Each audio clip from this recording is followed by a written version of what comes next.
J'ai reçu un SMS qui me disait que mes consommations étaient bloquées parce que j'avais atteint un hors forfait. Je suis vite allé voir ce qui s'est passé. J'ai juste allumé le téléphone et je vois en effet hier, connexion internet mobile, tarif du hors forfait 47,70 €. C'est hallucinant. Juste le fait d'avoir allumé mon téléphone, comme il y a des notifications et puis des applis qui fonctionnent, ça a pris un petit peu de données internet et 50 € de hors forfait parce que si une connexion une heure avant de 219 kilo-octets, je sais même pas si ça représente, peut-être un mail, à 2,86 €. Bon, ça c'est vraiment le genre de truc qui peut vraiment dégoûter. 60 € d'hors forfait pour 4 secondes d'inattention, surtout que c'est pas comme si on était rodé avec internet en voyage. On vous dira à la fin comment ça s'est terminé pour Simon. D'ailleurs Simon...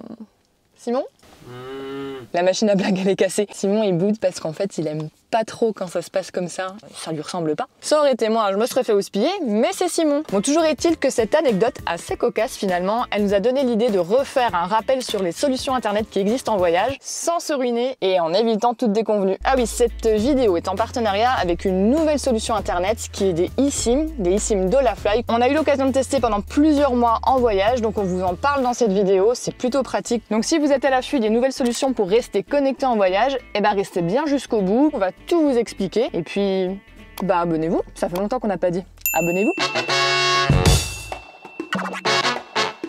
Bon, une des solutions les plus simples et les plus pratiques, naturellement, c'est de conserver votre forfait habituel. Depuis la suppression du roaming, c'est les frais d'itinérance. La plupart des destinations européennes, elles sont incluses dans votre forfait ou alors vous avez une partie des datas qui sont consacrées aux données à l'étranger. Exemple, mon forfait free à 19,99 €, il me permet d'avoir 25 Go à l'étranger, en Europe et aussi quelques pays limitrophes. La Turquie et la Géorgie, ça tombe bien, puisqu'on y est allé et je suis sûre que vous avez tout suivi ce qu'on a fait jusqu'à présent. C'est le cas aussi pour Simon avec son forfait Soch à 24,99 €.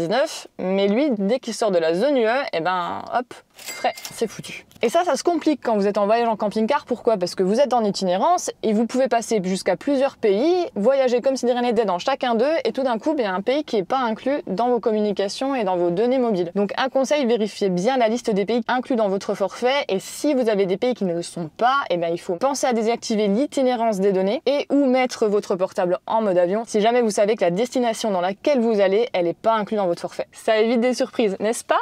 J'aime bien le taquiner, j'adore, je vais pas arrêter. Si vous avez un forfait minimum ou insuffisant, ce que vous pouvez faire, c'est changer de forfait à l'occasion pour trouver un forfait qui inclut des données internet à l'étranger, ou alors rajouter des options, ça se fait aussi. Mais c'est rarement la solution la moins chère. Exemple, avec Soch, on a regardé, pour ajouter 10 Go de données internet à l'étranger, ça coûte 29 €, soit plus cher qu'un forfait en fait. Donc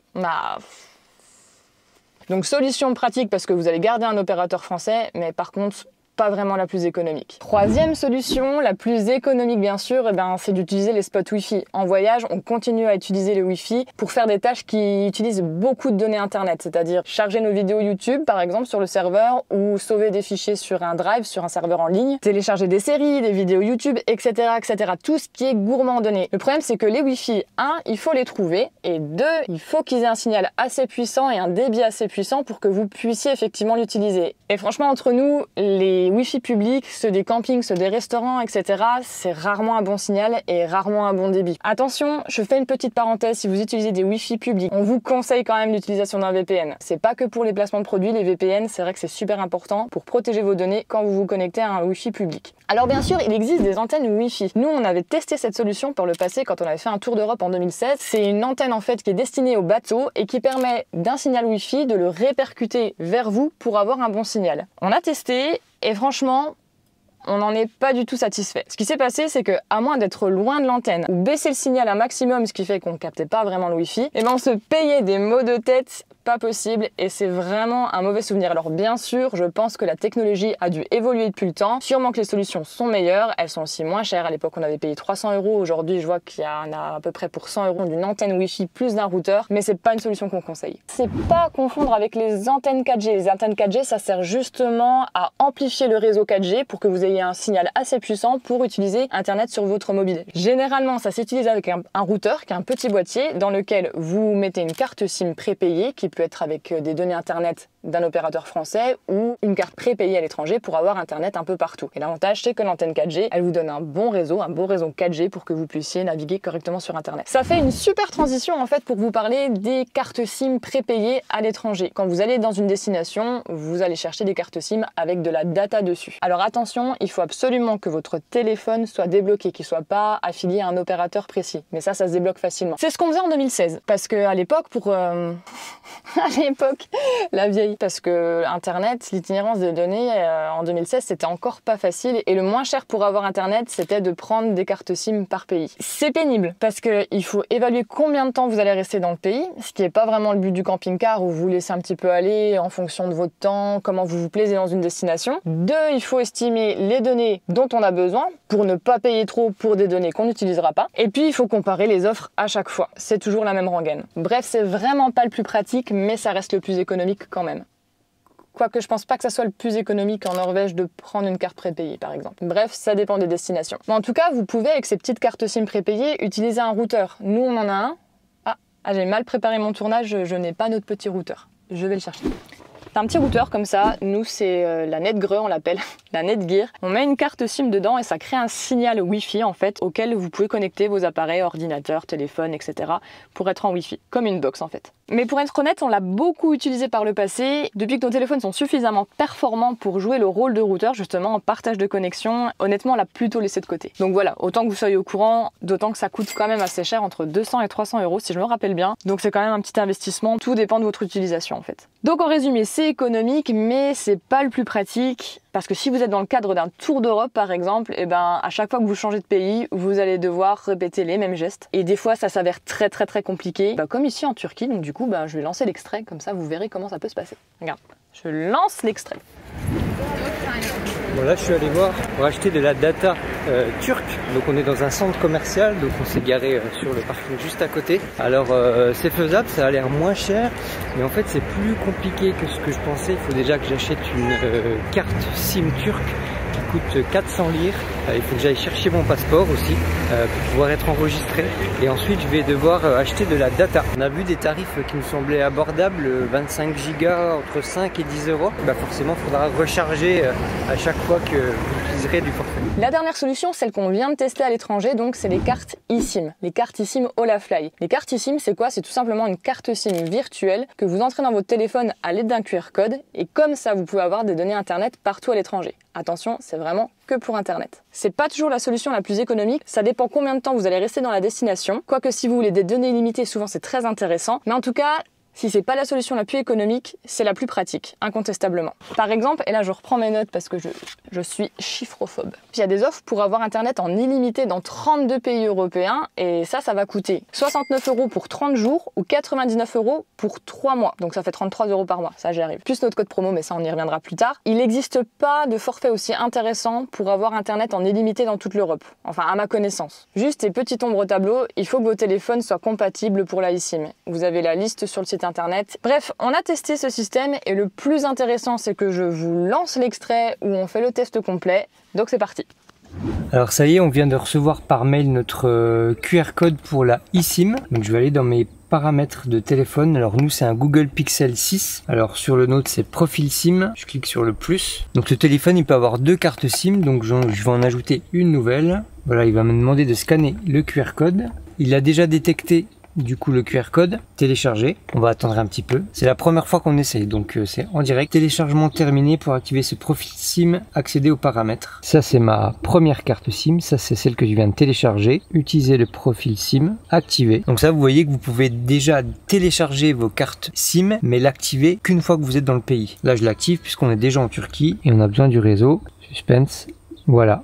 J'ai mes 2 cartes SIM et donc là je vais passer sur Olafly pour avoir des données sur le réseau turc. La carte eSIM elle me permet d'avoir des données illimitées pendant 30 jours. Bien sûr la eSIM elle va se connecter automatiquement au meilleur réseau turc que vous aurez sur place. Et le gros avantage qu'on y voit c'est en fait quand vous voulez discuter et communiquer par WhatsApp. Là je viens de faire le test parce que j'ai donné quelques nouvelles à ma famille en France. Ça garde notre propre numéro WhatsApp. Donc ça c'est un gros avantage. Pas besoin de changer les numéros et tout ça. Vous reprenez vos discussions, vous renvoyez les messages et ça passe avec les données cellulaires. Donc ça c'est vraiment un gros point. positif. Par contre, tu ne pourras pas envoyer de SMS et passer des appels. Oui, la eSIM en effet, c'est de la data internet, mais il n'y a pas de SMS et pas d'appel. Vous le savez sûrement, c'est qu'avec WhatsApp, presque tout le monde, même les campings et tout ça, ont des WhatsApp, donc vous pouvez passer vos appels directement par WhatsApp, ça c'est possible. C'est vrai que si on avait pris une carte SIM directement à la boutique et au vendeur, on aurait eu, en plus de la data internet, des heures d'appel et des SMS pour communiquer en turc,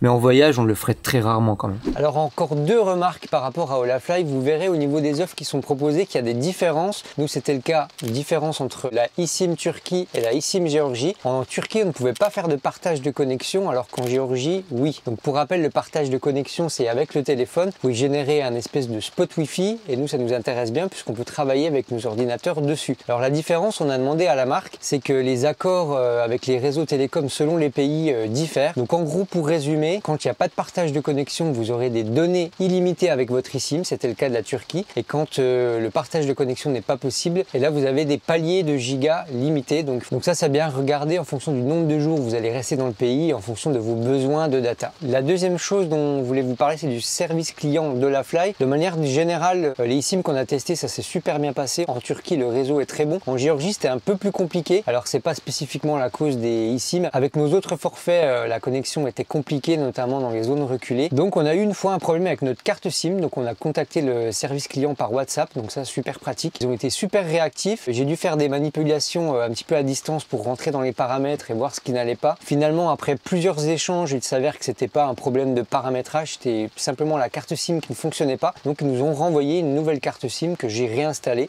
et là, pas de souci, ça a fonctionné correctement. On va vous parler de la dernière solution pour avoir internet en voyage qui est totalement futuriste. Mais avant, si les eSIM de Holafly vous intéressent, on a réussi à vous avoir un petit code promo de 5%. Le code s'affiche ici, Périplétie5.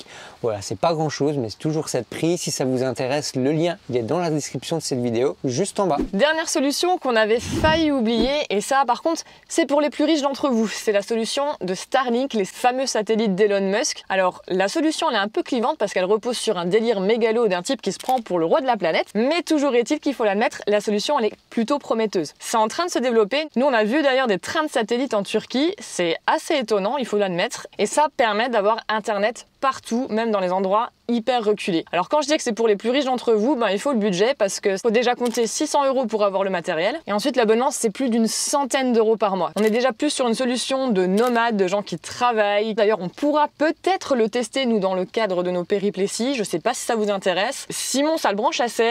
Moi vous avez compris, j'aime pas trop le bonhomme. Il faut admettre que ces technologies qui seront développées peut-être par d'autres peuvent être intéressantes. En tout cas, dites-nous en commentaire si vous aimeriez qu'on teste ou non sur la chaîne. Ça voudrait pas dire qu'on est adepte de ça, mais ça sera vraiment un test. Allez, maintenant, c'est à Simon de nous dire comment ça s'est passé pour son hors forfait. J'ai porté réclamation et il faut dire qu'ils m'ont remboursé, donc je trouve ça assez sympa. Mais la mauvaise nouvelle, c'est qu'avec le forfait pro, là où on est chez Free, on est allé au-delà de notre limite de 25 Go et on n'a pas fait attention non plus. On a eu du hors forfait et ça nous a coûté 60 €. Alors il y a bien des messages d'alerte qui vous sont envoyés par SMS, mais moi comme j'avais activé sur mon téléphone le mode ne pas déranger, je les ai pas vus s'afficher dans mon fil. Oui, notre objectif grand angle a rendu l'âme, donc on a bien galéré pour faire cette vidéo. On est proche dans cette vidéo les péripotes. Pour voir comment on prépare notre camping-car avant de partir en voyage, vous pouvez cliquer juste ici et voir différents conseils pratiques et vous verrez quelle erreur il ne faut pas faire pour ne pas gâcher votre voyage. Ah bon voyageur, salut.